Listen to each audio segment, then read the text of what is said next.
Je m'appelle Marie-Sylvie Bélanger, je suis préposée aux bénéficiaires depuis déjà 12 ans. Ce que j'aime, c'est l'entraide, le rapport avec les gens. C'est quelque chose que je peux pratiquer tous les jours ici. Ça va bien, Mme Morneau? Est-ce qu'on va à la salle de bain? Exact. Les tâches du préposé aux bénéficiaires, c'est d'aider les patients à se laver, que ce soit de leur donner les débarbouillettes ou de les aider justement à se laver le dos, les parties. C'est de leur apporter leur repas au déjeuner, au dîner, les préparer s'il faut. C'est pour les amener à la toilette s'ils en ont besoin, les changer s'ils sont dans leurs urines ou dans leur selle. Tournez face au lavabo, on va passer un petit linge pour remettre une nouvelle culotte. OK? Là, je vous avertis, un petit linge, il n'est pas trop froid. OK? C'est pas juste de laver un patient, juste de changer sa culotte d'incontinence, juste de l'alimenter. Mais qu'est-ce que je peux faire de plus pour rendre ce geste-là humain? Voulez-vous avoir votre robe de chambre? Avez-vous froid? Non? Dans ce cas-là, on va venir s'asseoir ici, Mme Morneau, puis on va vous amener à déjeuner. On n'aime pas toujours ça, ramasser du vomi, ramasser des selles, il y en a qui jouent avec. Mais au bout du compte, on finit toujours par passer par-dessus, le faire pour la bonne cause.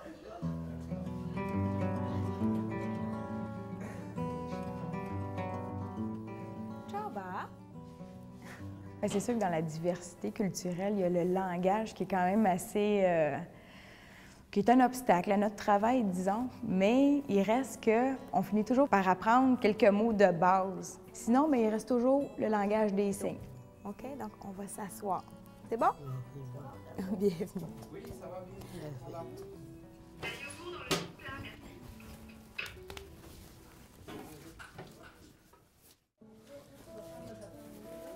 La nudité.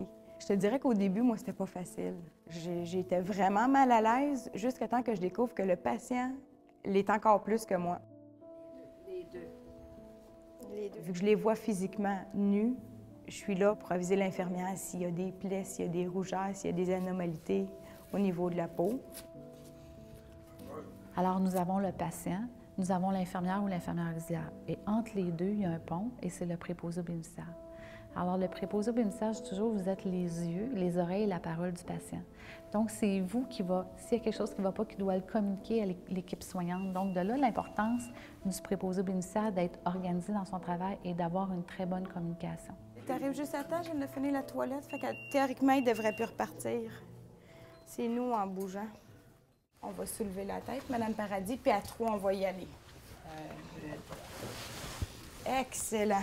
C'est difficile de composer avec la cadence parce qu'on a plusieurs patients, on a 12 patients. On fonctionne en triade avec, c'est-à-dire l'infirmière auxiliaire et la préposée. C'est un travail d'équipe.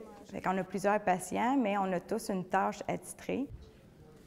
Oh, je vais prendre mes dents. Oh, vous voudriez vos dents?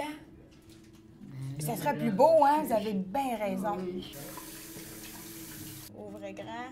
La première chose, quand on est dans une équipe, c'est le respect de l'autre. Et ça commence par être là au bon moment. Quand quelqu'un se présente toujours en retard, il y a des moyens qui sont pris justement pour éviter, parce que c'est un travail en continu, donc un corps de travail dépend de l'autre.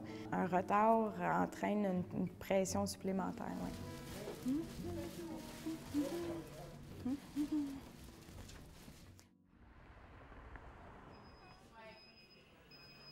Le préposé aux bénéficiaires en CHSLD est amené à faire beaucoup de soins de base, donc laver le patient, le lever, l'alimenter, changer peut-être la culotte d'incontinence, le superviser dans ses déplacements. Il va s'assurer que le patient maintient son autonomie. Parce qu'en centre d'hébergement, c'est des personnes qui n'ont plus la capacité d'être à la maison et ils sont dans un centre et nous, on essaie de favoriser vraiment leur milieu, comme s'ils étaient à la maison, mais en grand nombre. Bonjour! Comment ça va? Ça va très bien. Qu'est-ce que vous écoutez, là? J'écoute Top Model.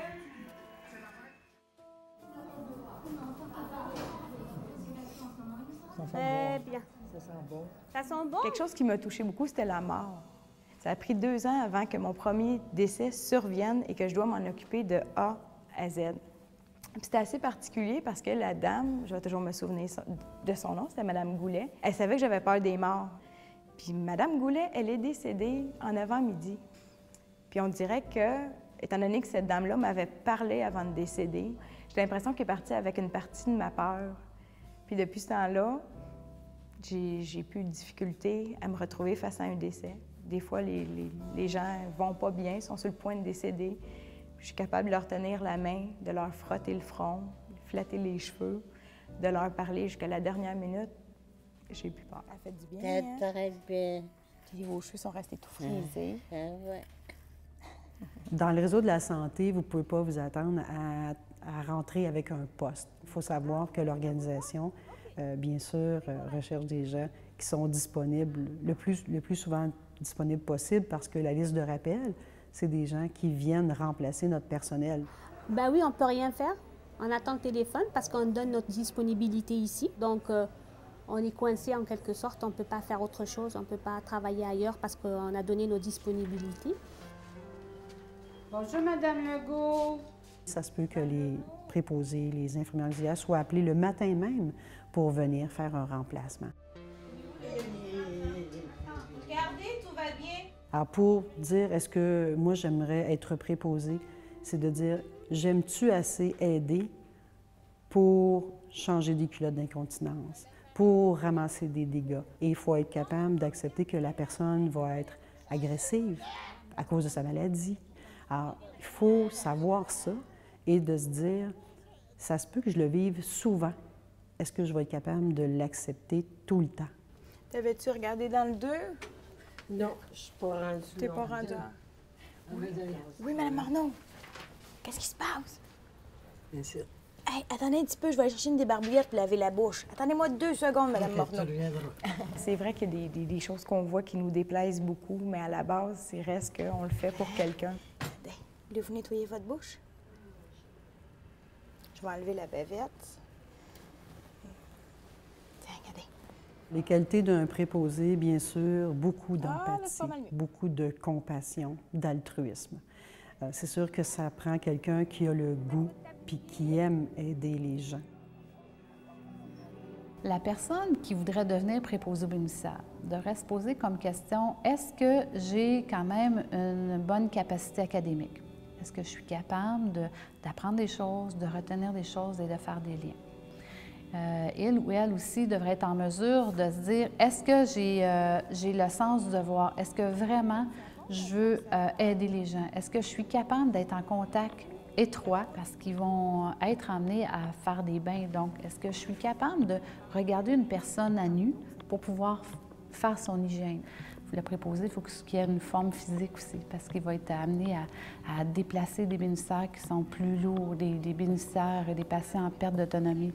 Donc, le préposé devrait se poser cette question-là et du moment où ça tombe tout avec des oui, bien, je pense que c'est le candidat idéal. Si on est fait pour le métier, je pense que tout d'abord, ça prend un grand cœur. S'oublier un petit peu l'instant d'un moment pour prendre soin des autres.